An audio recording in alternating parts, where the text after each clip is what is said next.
One thing I love about trap music is they got all the sources, right? They got all the left and right button. They got all like the head instrument. Like you just hear like every instrument come out of nowhere, and it's just like surprising you. Like you will hear the hi-hat come from the left, goes all the way to the right, and then something comes up to the right, and then it's just stopped right here in the middle. All the thing is called panning.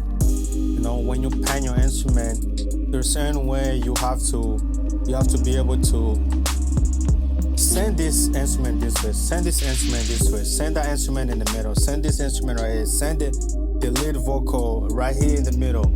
So all those are little things where you're gonna have to learn real quick, like especially in the recording environment, or just like in EQing if you're trying to be the sound engineer in the front of a house.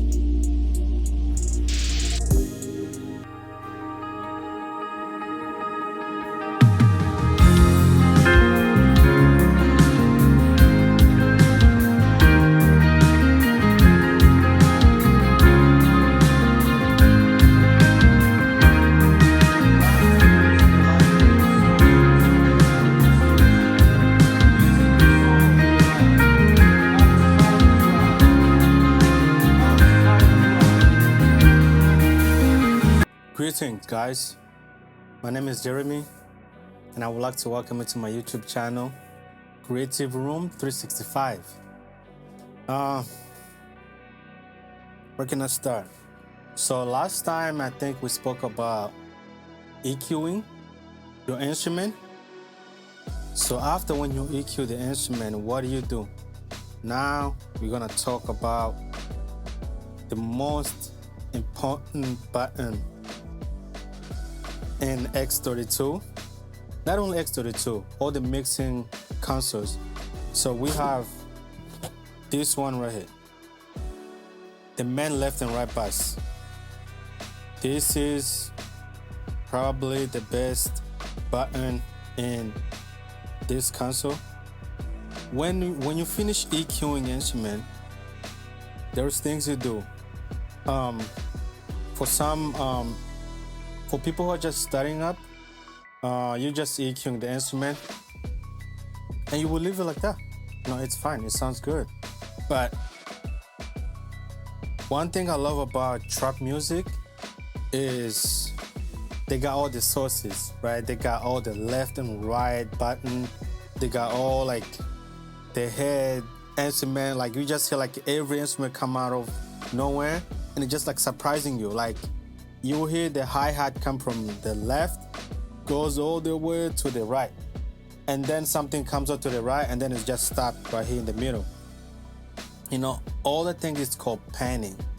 When you pan your instrument, there's a certain way you have to be able to send this instrument this way, send this instrument this way, send that instrument in the middle, send this instrument right here, send the lead vocal right here in the middle.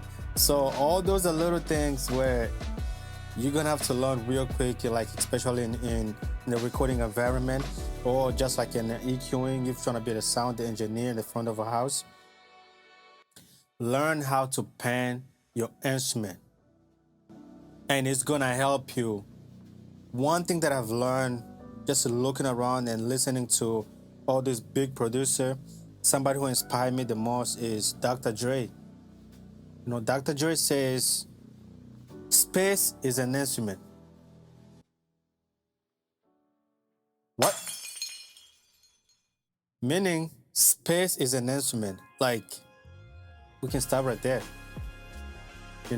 He basically says, even though you have an instrument in your console, there is also space between those instruments where you're gonna have to respect those space. So I've learned that real quick, and then I started learning how to pan my instrument. I will send this instrument this way. So what I mean by that is, let's say you have a drummer. Normally the drummer or the drum instrument, the drum kit, normally you have, like especially in church, we got rock tom, floor tom.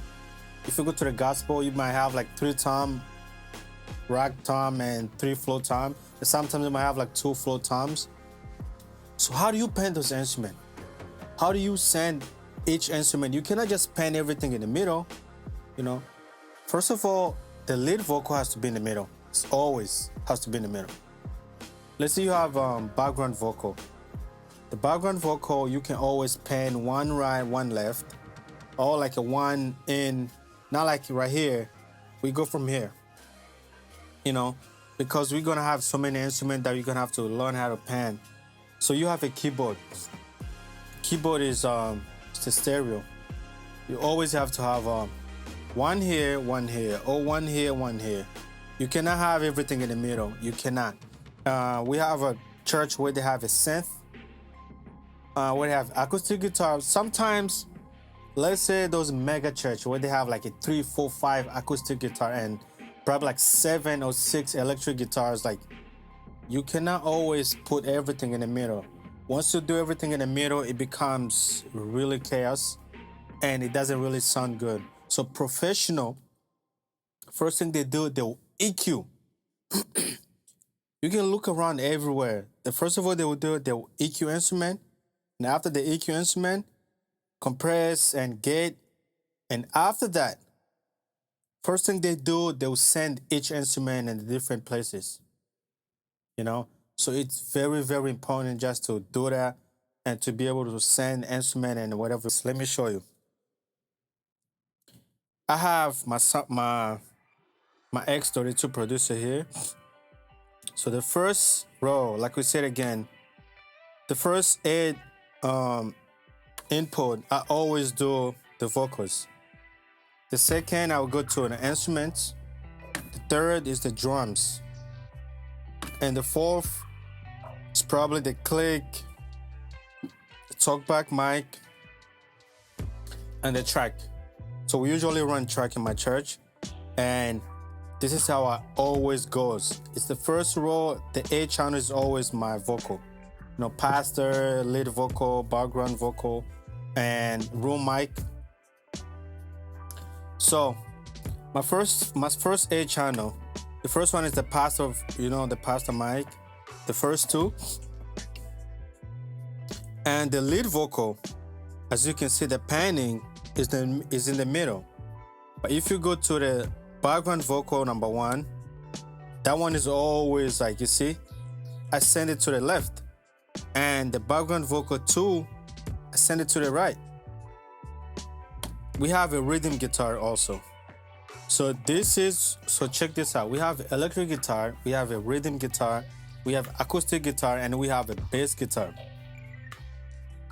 Those are 4 instruments. The bass, because it's the main instrument, the bass goes with the kick. Everything has to be in the middle. So I usually send the bass in the middle. And then I will send electric guitar is always, it's a left and right, it's a stereo. So I will send one in the right, one in the left. And the one rhythm guitar, I cannot send it all the way down here. I'm probably gonna send it like, let's say to, I would say 11 o'clock right there, or 10. It's always like right there. And then acoustic is always the same. So if this is a rhythm guitar is right here, and the acoustic guitar is right here, now it matches, you know? So I will show you the demonstration of like how everything is sound. And this is gonna be the best. You cannot send one here and one here. Something is missing. So since acoustic guitar is always like a rhythm, it's a strumming, and the rhythm guitar is always like a strumming, so everything has to be right here in the middle. So I will send it like acoustic, I will probably send it to the 2. This is 12, 1 and 2. And electric guitar, the rhythm, I will send it probably to the 10 or 11. So it's always right there. And when it comes to drums, the kick is always, matter of fact, I'm probably gonna go to this next time. The kick is always in the middle. Snare is always in the middle. The first time I will send it to the left, like right here, to the 9. And the float time I will send it to the 9 also, to the 3. So it becomes even. Or sometimes I will send the rock time to the 12, to the middle, and the flow time I will send it probably to the 3 or 4, so it depends. And I will go to the overhead. It's always left and right, all the way to overhead, or like right here. It goes also with the track. You might have a synth, you might have a pad, you might have percussion, you might have electric and a bass and all those little instruments. So it depends. You gotta learn how to send those instruments and to pan them, and so they cannot over they always are clashing with the other instrument that you already have. So that's the most important things. So let me play one instrument. I'm gonna ask you guys to forgive me because the YouTube channel is very, very strict when it comes to copywriting.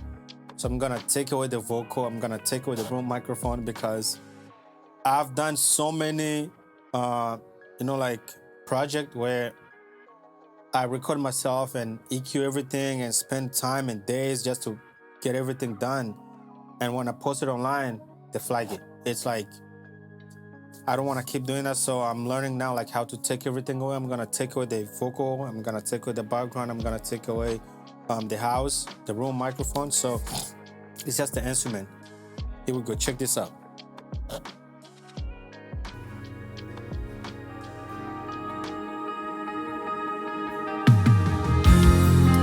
You can hear the tom. It goes left and right, left and right. You know, even the cymbal is gonna go left and right.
Amen. So you heard everything, like how we went. You can hear there was a tom going to from the left to right. Cymbal goes from the left to right. So those are the things I was saying. You can learn from this and learn how to pan your instrument. Like when you learn how to do that, it's gonna help you so much. Just to be able to share, you know what? I need to learn how to do this. And it takes the time, it takes the practice to understand, especially I've heard a lot of producers people are learning. It's learn how to take down your cymbals.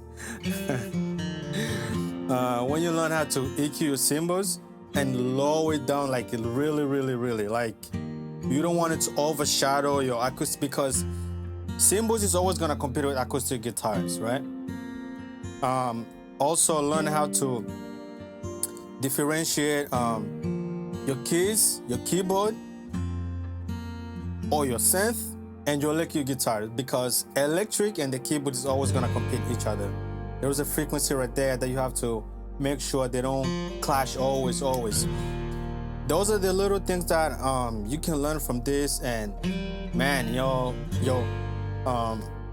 production is gonna go so far. You know, once you learn how to differentiate cymbals and acoustic guitars, like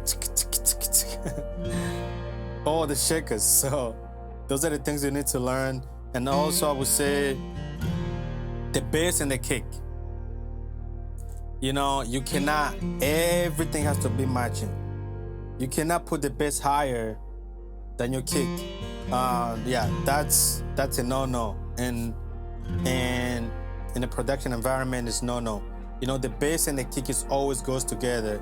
And you can, I've learned that from trap. You know, trap music is always like the sab and the kick is always bumping. It's like, it's the oomph right there. So bass and the kick goes along. Snare, I would say snare is like between right there. Tom, yeah. But the cymbal and your acoustic guitars, guys, learn how to, yeah. There's a moment when you just put your headphone on, or you can listen, you can hear like a it's so much that you can't even, your ear cannot even focus to listen to those things. So yeah, the cymbals always lower it down. Those are the secret that a lot of producers, they won't tell you, or the sound engineers, they will just show you like how they do everything.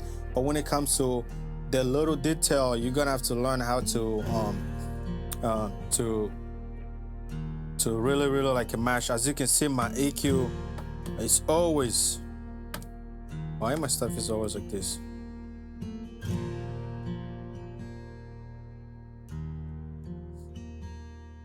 You know, so yeah. I hope you guys are like this. And please don't forget to share and like. And also, I would love you guys to subscribe, because I'm on the journey. And I'm on the journey to go somewhere. And I would love to come with me, guys. And let's learn together. I mean, I'm not expert. I just start learning how to do these things. And for me to learn and keep it, I don't like to keep everything by myself. So this is the reason why I'm sharing everything with you guys, especially for those that are just starting it, or for those that are like struggling to just to EQ your church, the service that you went, the venue. So take this opportunity, guys, to subscribe and come along with me. Be blessed and have a nice day. See you next time. Peace.